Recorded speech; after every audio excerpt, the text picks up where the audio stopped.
लय बारकड केला तुम्ही. हा लय फाडाफाडी करताय. भ्या वाटत का साहेबांचं? का गोळ्या घालून अर्धा किलो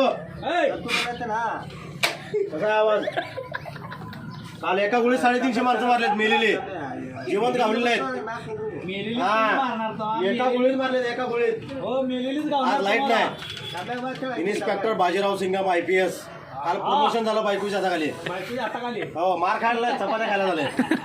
आणि मला बी काय कमी नाही. 25 एकर ऊस माझा पत्र्यावर. चुलीला मोटर आहे ना, भिंतीला पाईपलाईन आहे. सगळा ऊस काल कारखान्याला पाठवला, सगळ्यांचा पगार करून टाकलाय. आज पैसे खर्चाला नाही म्हणून इकडे पाठवले मला शिरीदेवीनं. काय तुम्हाला कोण धरलं बघणार मी आहे पळून जायला. माझा नंबर आहे 9860 2 बोकडे 1 पाठ. लागली वाट करा 2 पाठ लगेच फोन करा. कोण धरलंच बघलं तर ना. काय आपल्याला प्यायला कमी नाही. प्यायला हातपट्टी आहे, बसायला फटपट्टी आहे, राहायला झोपडपट्टी. हा तालुका घरात, जिल्हा दारात, पोस्ट संडासात.